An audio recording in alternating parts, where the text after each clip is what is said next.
About 4 or 5 questions with you. It shouldn't take very long at all. Okay, All right, I'm ready. first question would be, can you describe the League of Women Voters' main goals when it comes to voting rights in St. Louis? Well, the League of Women Voters in St. Louis was started in 1919, a year before women were allowed to vote legally. And since that time, our mission has been to educate voters and to defend democracy. So, in today's political climate, that gives us extra work to do because democracy is under attack from all branches and all areas. We're known most for voter registration. Mhm. But after people are registered to vote, we work tirelessly for get out the vote and educating people about what's on the ballot and why it's important to them. Ooh, I'm walking up a hill, sorry. Okay. What decided you guys to start this in the first place? If you know, To start the League of Women Voters? yes, ma'am.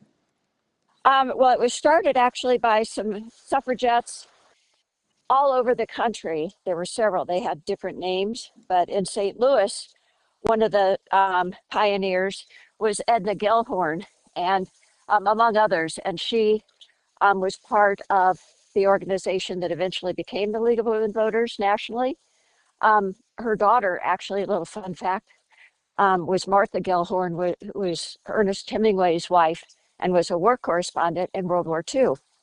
And we have a photo of Edna and Martha when they famously protested in downtown St. Louis during the Democratic National Convention to get women the right to vote. And they had 7,000 women lined up on the street so that every delegate had to walk through them in order to go in and cast their vote. So it's that what started was women weren't allowed to vote. That's Then, after women weren't allowed to vote nationally, we turned our attention to align with African Americans being allowed to vote and the 1965 Voting Rights Act. mhm. And yeah, just any time votes are under attack. It just kind of sprouted from there. Yes, That's gotta be a pretty cool picture with them just standing in front of DC. it is cool. We've got, I mean, we've got some amazing history and some amazingly strong and persistent women. Don't tick off mad women. That's the moral of that Oh story. no, I don't plan on Listen to your mother. it. So what specific voting related issues does St. Louis struggle with the most, do you guys think? Well, that's a very interesting question to ask today.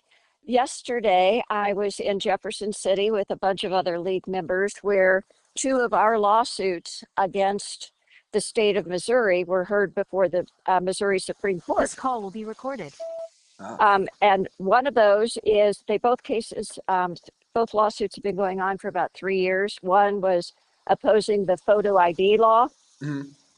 and um, obvious objections to that as you get ready to go to college. If you go to college out of state, and if you were in Missouri, out of state student, and you had your Missouri driver's license, you would have to get a Missouri driver's license.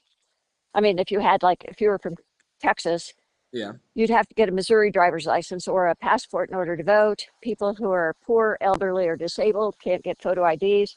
It disenfranchises over 350,000 people right now in Missouri are registered to vote but don't have a driver's license or a passport.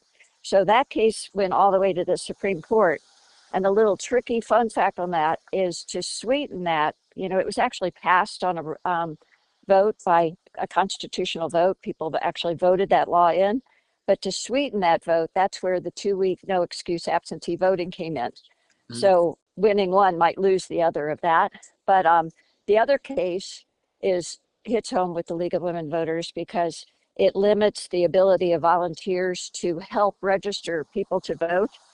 And probably most egregiously, well, the whole thing is egregious, but most egregiously to me personally is it doesn't allow anyone who's helping someone register to vote or encouraging them to register to vote to give any aid or assistance at all about absentee voting. I mean, why would that even be? So we have high hopes for that case. Our other big thing is we were nationally, they filed a lawsuit against United States Citizen and Immigration Courts. In St. Louis, we were One day we were kept out of the courthouse, but the judge had everyone go out to the street where we were on the sidewalk outside the courthouse. It turns out it's not relevant in Missouri or in St. Louis because our naturalization ceremonies are performed by a federal court, not by the USCIS. But nationally, the USCIS, which is part of Homeland Security, had banned volunteers from helping naturalized citizens to register to vote because they said it was too burdensome to prove that we are nonpartisan. And so, of course, that's meaningless, and there's no logic to that kind of argument. And most importantly, it gave us the opportunity to stress that we are a nonpartisan organization. How does being like Democrat or Republican, do you think, affect voting rights? Because I feel like if they were kicking you out for being a nonpartisan thing, I don't know how that would, affect. You're just fighting for voting rights at that point, not any Democrats or Republicans. Well, it certainly shouldn't. It shouldn't have anything to do with any kind of partisanship, and we think it's just a completely misguided notion across the board. When we were getting some press coverage on that day when we were outside the courthouse, until the federal judiciary assured us that they're in charge. And actually, we started registering voters at naturalization ceremonies 60 years ago at the invitation of the judge, who said he thought that the naturalization ceremony was so important to these new citizens that he wanted the right to vote to be part of it because that's the most important part of being a citizen. That's another little postscript. But the reporter asked about the appearance. Why would people think that the League of Women Voters is nonpartisan? And that's something we push back on because we are nonpartisan. We don't support a candidate or a party. We support positions. Mm-hmm. And the positions we take are voted on by consensus, and it takes sometimes years to get national consensus. So a lot of the positions that we have maybe have become partisan in recent years, but I guarantee you, when we reached consensus, many of those same positions were not considered partisan. So we haven't moved, we've stayed firm. And if some of these things have become politicized, we fight hard against them, but we're not the ones who moved and made those things political. Man, how does the league work with local communities to increase voter participation? Like, what is the main thing you guys try to um, persuade people about?